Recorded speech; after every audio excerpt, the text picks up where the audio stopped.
Magnus Carlsen versus Predrag Nikolic, again from the White Ansei tournament, the B group already in 2005 it was.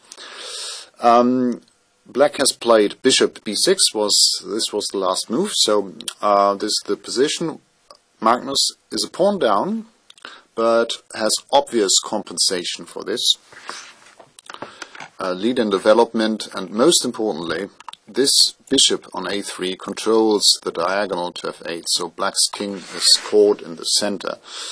And it doesn't surprise that here White is better in this position, but I like very much the way Magnus continued here. Two remarkable moves in this game, and now here's the first for you to find. What do you think White should do in this position? He has got natural moves like rook e1, for example, is a very natural move, but the way Magnus posed a very concrete threat here. And, well, okay, please find Magnus' move here, Magnus's move. What did White do in this position?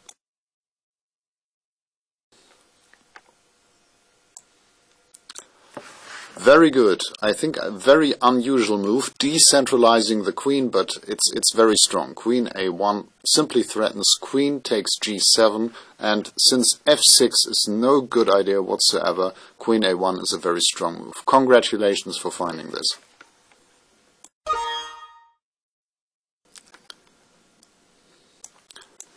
Queen a1 was Magnus's continuation, and yeah, it's very strong.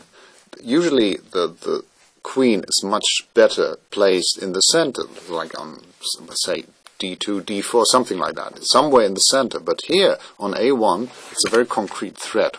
Black has to deal with queen takes g7, and there's no good way of dealing with it. Rook g8, obvious, is out of the question. White simply takes, bishop takes h7. What else is there to do? In the game, Nikolic just gave this pawn. He played queen c7 and Magnus did not take it. f6 maybe as an alternative to protect this pawn on g7. Now White plays rook e1. f6 is very ugly, of course, because it takes away the support of this bishop e6. Now king f7. Yeah, one more move to find here. King f7, what's the best way for White to continue here after king f7? It looks very loose, but there's one very, very strong move which makes the issue absolutely clear. White to play, I would say White to play and win here. How would you continue as White in this position?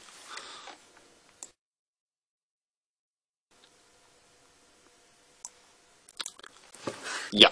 Rook f4 is the best move by far in this position.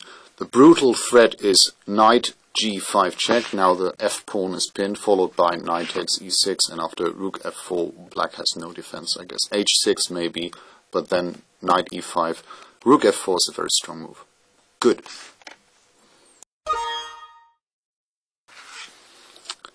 So after king f7, rook f4 is a very strong move, which threatens knight g5 check, followed by taking on e6.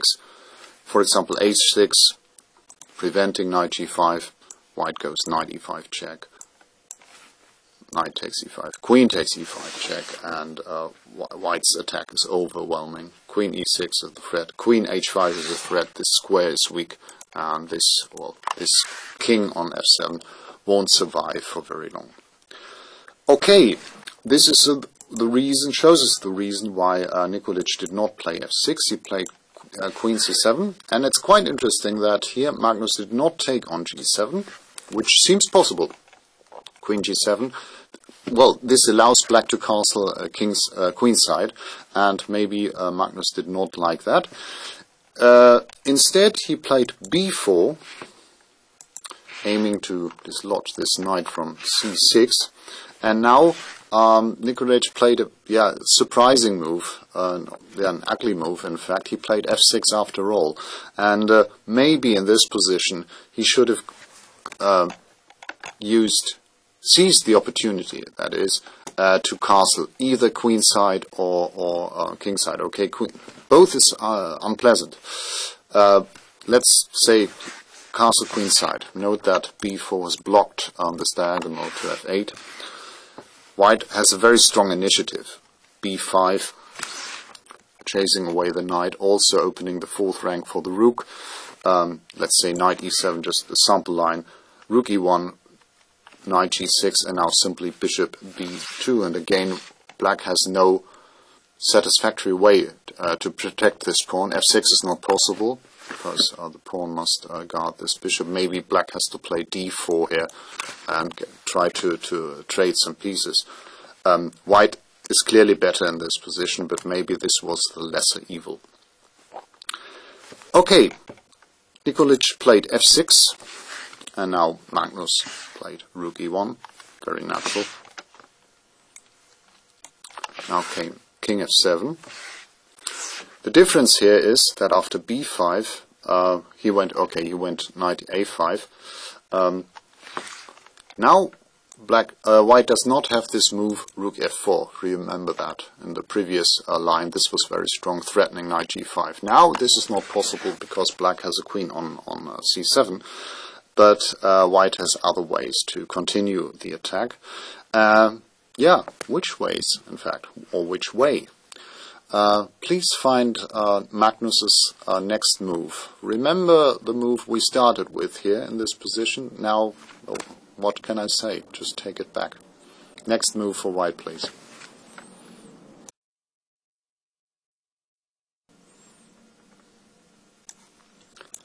Welcome back. Yeah, after the decentralization queen a1, the centralization queen d1 is very strong.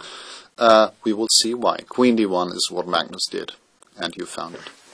Good.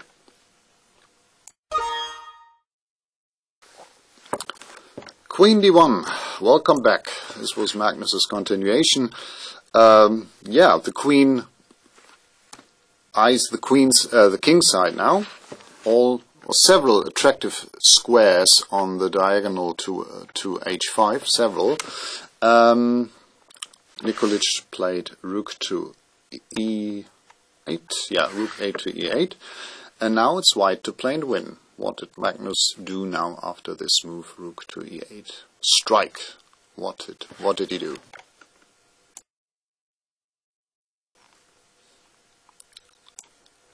Yes, this is what he did. Knight g5 wins the game for white. Good.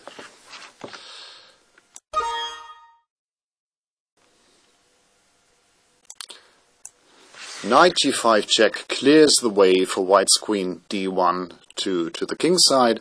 Black took on g5. What else is there to do? White went queen f3 check, forcing black's king to retreat. Only move. King g8, and after white's next move, Nikolic resigned. Please find this move.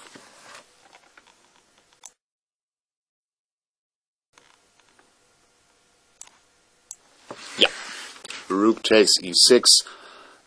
Black's rook e8 is overloaded. It must watch this checkmate square on f8, and it can't. After rook e6 is just over, rook takes e6 allows checkmate on f8. And a nice line also after queen f7 is bishop f5 with the same idea. Rook takes, bishop takes, and again the mate threat on f8 decides the game. Very powerful middle game by Magnus, and what I liked, these two moves in fact. First, queen a1 in this position, decentralizing the queen, hitting g7.